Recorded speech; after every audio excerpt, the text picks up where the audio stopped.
everyone. Good evening and welcome to Magazine Street Kitchen. For those of you who are coming for the first time, thank you for discovering this part of Bombay. And those of you coming back, welcome back. And welcome, Chef Romy. It's such fun to have you here. I know it was a stressful day in the kitchen, but hopefully now you can relax and talk about the book. And congratulations on Thank this. you. I love the cover, by the way. It's just really bright and it's the kind of thing that I would grab, even though I don't cook at all. But I would catch my eye in the bookstore, and I would definitely grab a copy because I just think it's quintessential India in its sort of brightness and all of that. But let's get to what this book is all about, which is recipes. It's your third cookbook. Yes. So what inspired this compared to what you've already written about? So, so those of you don't know me, I had a restaurant. I'm still a chef.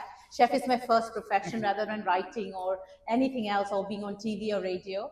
Chefing is what I really enjoy because I just think that I can demand and tell what to do as well.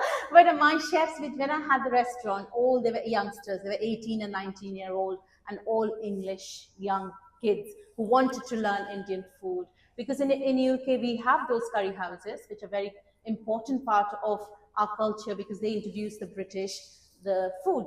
But then, like I was saying, Tishim came and completely changed that Indian food is regional. And now we have fantastic regional food in UK. And also social media has also got good points where with social media, you travels give you knowledge and people know about India and Indian culture. So Indian food, I wanted to, with this book, I am born and brought up in Bengal to a very Punjabi family.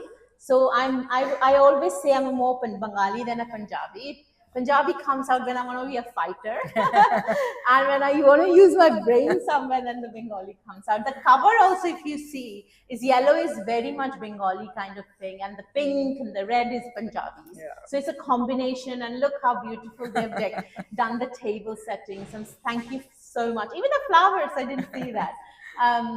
Yes, this book is all about the recipes that I grew up eating in Burnpur, and which, if you don't know, Burnpur is ISCO, which is one of the oldest steel plant in India. My dad worked there, migrated there, like many other people from all over India, and I grew up speaking like 5 Indian languages because there were so many people from different parts of India. So the food of my childhood that I would say to, because I liked fish and rice more rather than Punjabi ki roti and other things, you know, I would go to my friend's house or my neighbors and say my mom hasn't fed me, and I would eat that food too. But this recipes, I went back. When I write a book, I go back, research again, because I haven't been to that part of India for about 20 years. So I went back twice, again to kind of see, you know, where I grew up, which school I went to. And then Punjab is all about going on a train journeys with my parents. Oh, I'll come to that because I Yeah. wanna ask you more about that. But just going back to your journey with food, you know, so you grew up in West Bengal, Yeah. but then how did you start cooking and decide to make a profession out of it? See, when I was growing up, I did not like cooking. I loved eating. I really enjoyed eating food. I would have never become a chef only when my mom had cancer. I was doing my 10th board exams when she was diagnosed with cancer, and the doctor said she has either 2 months or 2 years to live. And but my mom was a strong fighter. She lived more than 40 years. I think, but I loved my mom's food. My friends still kind of love the parathas. They always talk about her. Sadly, she's no more. But I think all our moms, you know, life is revolved around their children, cooking and what you want to eat. But when she had cancer, she couldn't taste the food. You know, with the radiotherapy, she would put a lot of salt, a lot of spices. And that was a point when I said to my dad, that what we used to call hotel management. I don't know if that's changed now. I said to my dad, I want to study that. I don't want to do anything else. And he said, no, because you won't survive. When I met my husband in UK, and then he let me follow my dream. So I became a chef then. So did you went to like then a catering eventually college, catering and college. also Atul Kochar really helped me, Cyrus Dodiwala.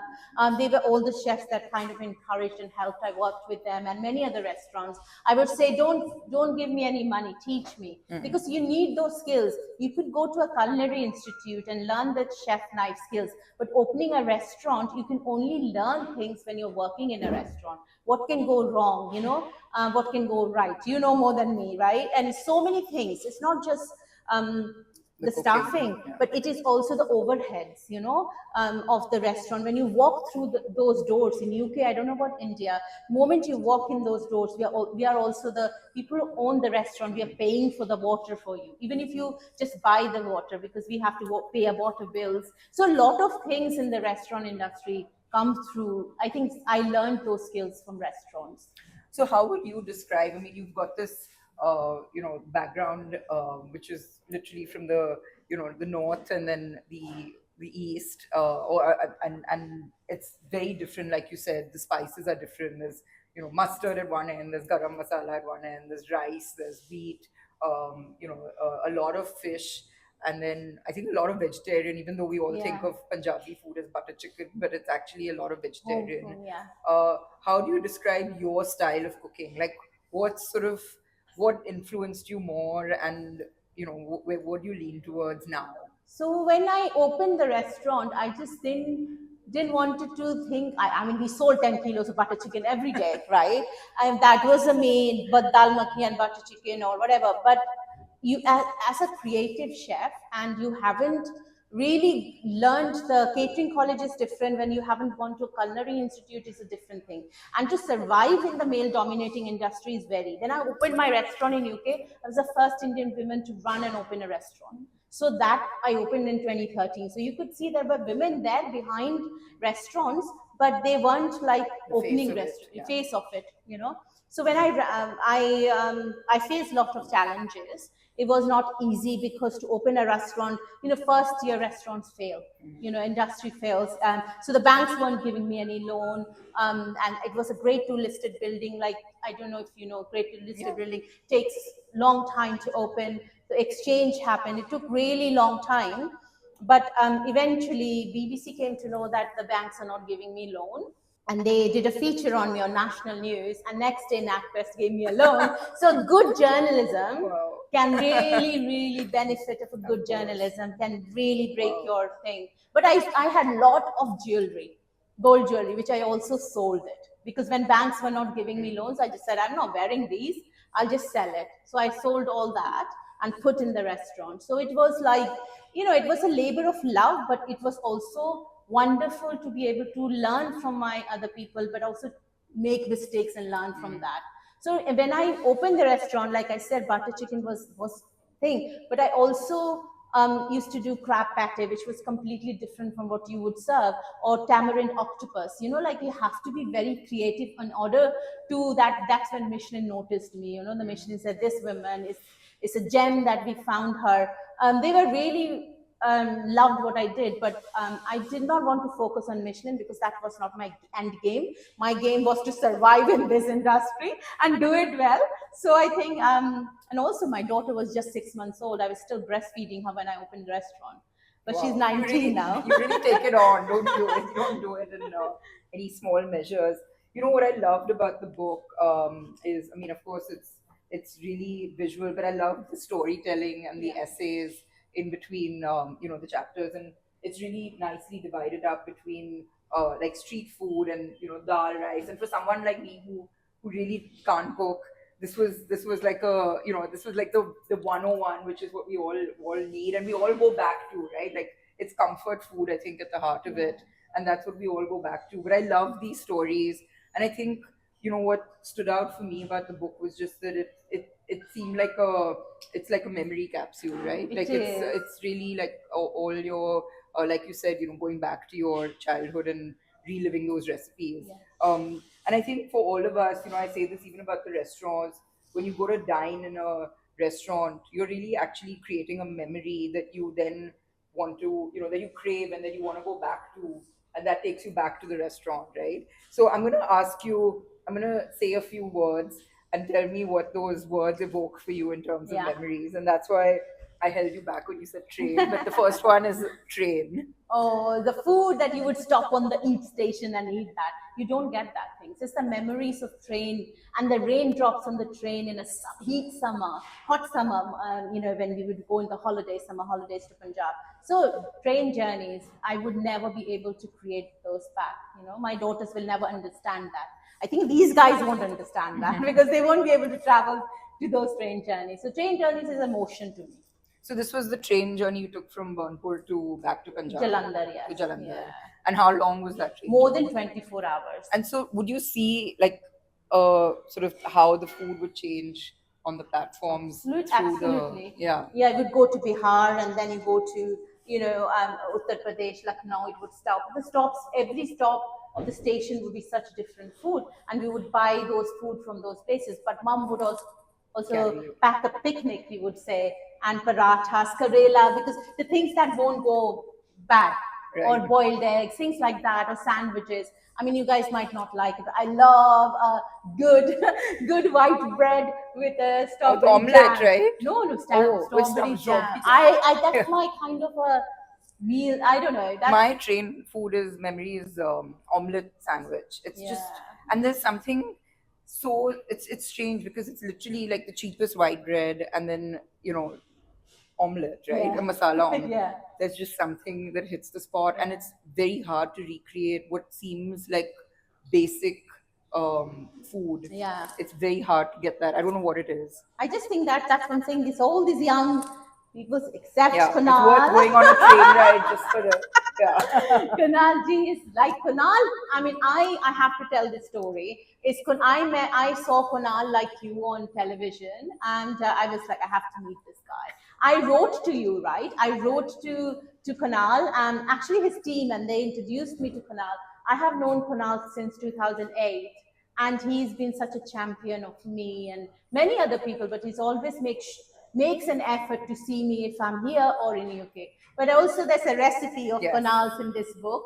I wanted from few chefs, Raviki Ratani, if you know, he's given one recipe, which is Sindhi curry, which absolutely love he made for me. And then Kunal, took me to a place, Maharashtrian khana jahan pe milta, and I said, I want a recipe from that. And it's got a recipe of my friends, few recipes. But I just think the recipes in the books are people who really mean something to me. They're important in my life. And so I think it's not only my recipes, but also the recipes for my friends that are very important. Lovely. Okay, so the second word I'm going to say is Maggie.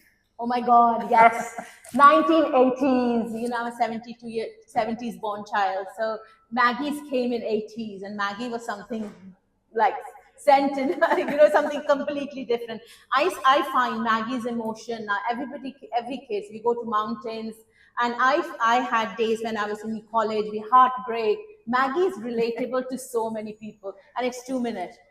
Done. Yeah. Maggie is something I think very relatable to everybody. That's why I wanted to write about. If you open the first page, it's got a bowl of that little the masala packet. This masala packet. I just thought everybody was like, why do you want Maggie? I said, you can't understand. But we had those emotions in Maggie. Maggie is an emotion. Yeah. Yeah.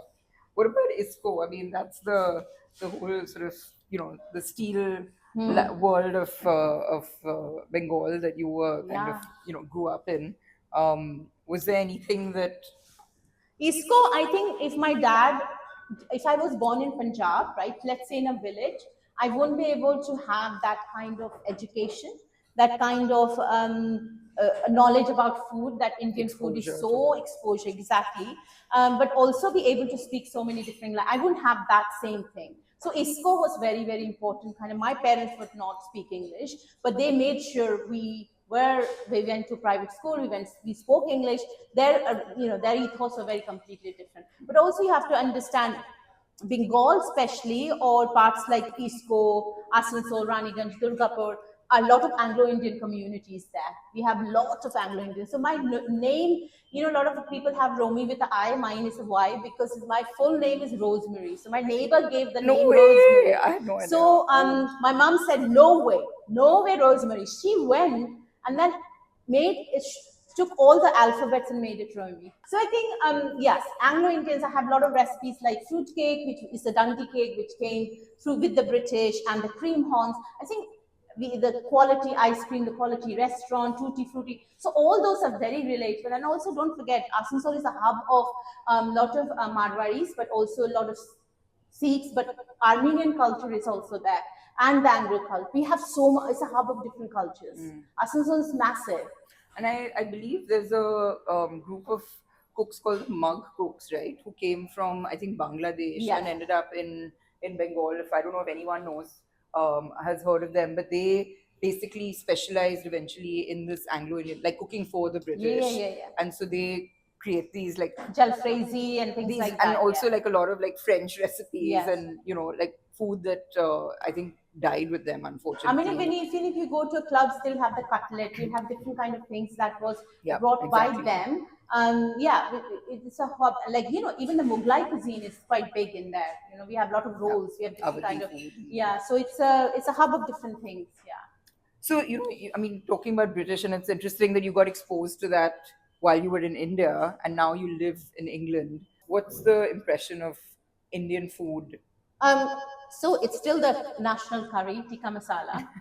That's not going to go anywhere. But yeah, that's why I said that curry houses are important part of Indians because they introduced in 1950s. I don't know if many of you know Viraswamy is 99 years old, I think, 98 or 99. It's the oldest Indian restaurant still in London. Hopefully they will survive till 100. I hope so, fingers crossed. But I just think that regional food has like Dishum completely changed the food scene from curry houses. There was in between, we had Cyrus Todiwala's Cafe Namaste, they had, and then we had Vineet Bhatia and Aquaculture, the first Indian chefs to get a Michelin in the same year. So not everybody would go and eat the Michelin food, right? Nobody, or not everyone can afford to go to the places like that. But Dishun came, and that book is fantastic because they introduced the British culture that Indian food is regional. You have to understand the beautiful way they kind of brought that up. I'm not saying they are now one of the best Indian food, but they introduced the British that kind of food. But we have Asma Khan's, if you want to go. It's like a home food cooking, very much done right. Then you have gunpowder. We have one of the best chefs I really like is, I don't know if you know, River Cafe is one of the Michelin star restaurants, and Avi used to work there. And now he's opened his restaurant called Pali Hill Bandra. Have you been to that, Kunal? It's in Bali Fritzovia. Hill in London? Yeah, Okay. it's in Fritzovia, and he's done this food from Karnataka so well. And he took that kind of, and I just think he does it so right. And he's a very underrated chef, and his flavors are fantastic. We have lot of restaurants, and then hoppers like JKS, Jamawar with Samutka, loads of restaurants. Samutka, what she's doing with different restaurants. So Indians are doing fantastic stuff in UK. When I went, it was like every curry tasted the same, and you didn't want to go out and eat those. I could make it better at home. So it's definitely evolved, and now it's getting a regional focus over just this sort of generic idea. I know. I also like Gymkhana, which is one of my favorite places to go. But it's got 2 Michelin at the moment, so the prices have gone up. Oh, really? It's got 2 Michelin now. And so obviously the restaurants are exploding there. Pick recipes from here. What's next for you? So next, I don't know if many of you know that I do a lot of BBC. So I'm one of the BBC chefs. I did the reason BBC kind of it happened. I'm a women of color and women of certain age. It happened, which if some opportunities come to me, I always hold it. I never say you gave me because of diversity. Yes, you gave me, but I want to make sure that opportunity doesn't go to anyone else, and I want to be better with it. But I think I did this mad symposium. I don't know if you know, it's a mad symposium happens in Copenhagen, and Renee asked me to be a speaker on it. And BBC saw that interview, and they were like, "We want Romy on the show." So I became a show, their household name with the Ready Steady Cook, and I do a lot of shows, a lot of presenting. But I love Radio 4. That's where my heart is, because radio, mein baith ke na, no one can see me how I look. No one can judge my hair. No one can see my rings. So I think sometimes when you're on television, people love criticizing you, and radio, no one can do that. So I love doing all that, but also writing. I love writing. Yeah. What's what's for you the most challenging vegetable to either cook with or to get people to eat? You mentioned Turnip. Karela, like on the train. That like my mother would have not been. That would not have gone down well with me if she'd been giving me Karela to eat. But Oh, like, I love it. Bhare yeah, karele is the best. If you haven't eaten Punjabi ka bhara karela, because we put amchur in it. So we scrape the outer skin as well. And we put salt and so the bitterness comes out. And lemon mama used to put. So all the bitterness comes out. And then she would or we used to call it crocodile. And then mama would cook it with that, with onion and amchur and anardana dalke. So you don't feel that you've eaten. And they would thread it with a thread and then cook it. It's one of the most, and paratha ke saath. Not with roti, not with chawal, it's to be with paratha. It's like butter chicken has to be with a paratha. You can't eat with a naan or a chawal. I think so. Yes. Lacha paratha. So The best. what has been the most challenging vegetable for you to get your girls to eat? Turnip. Really, kaddu Sweet or and turnip. Turnip, shalgam. Shalgam, हाँ. Shalgam is. I like fermenting them, like pickling them. But my daughters will still not eat it. And also a lot of my friends.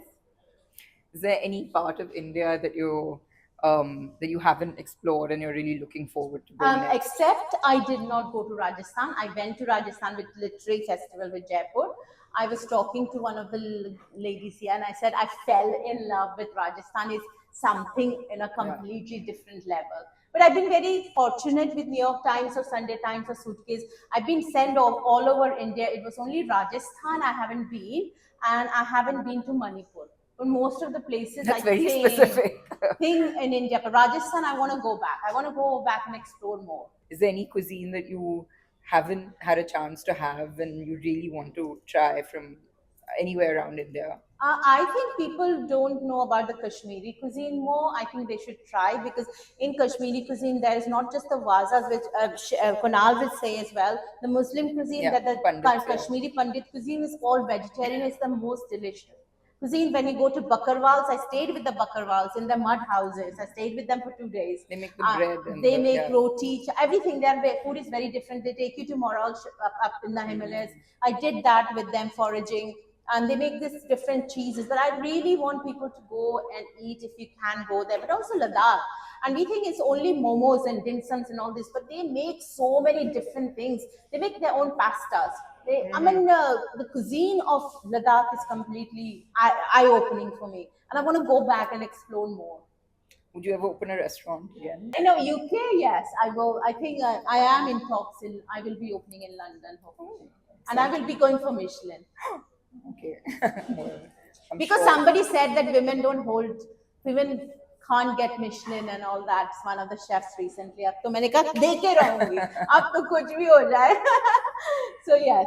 So you were on MasterChef. Yeah, I was doing Celebrity MasterChef, which was fun. What is that experience like? You actually have to. So you were cooking there. I was judging. Oh, you were judging. Okay. I was judging so, there. Yes, I gave some. This one is celebrity one. So these guys can't cook. They can't cook because they all have cooks.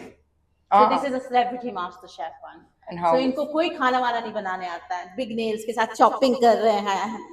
Great कर रहे हैं. Celebrities as in non-chef celebrities. Yeah. Like just like any like celebrity. So those people who are on television, Right, or films right. and things. Yeah. Kunal should go on it. Kunal will be brilliant. He on can't it. cook. So. He can't cook. That's the point of it. There's people with celebrities who can't cook. But Kunal has also done the judging for MasterChef. It is a great experience because I just think, you know, to be able to judge in in the country I'm born, it's my homeland. It's a completely different experience, or it's an emotion, it's an honor. When England mein to karte rehte hain, you know, you do that, but to be able to do it in India, I really enjoyed it. And did you have to eat everybody's everything? Yeah. Lovely. Okay, let's Let's do go that. and eat the food. Yeah. Thank you all. Thank you.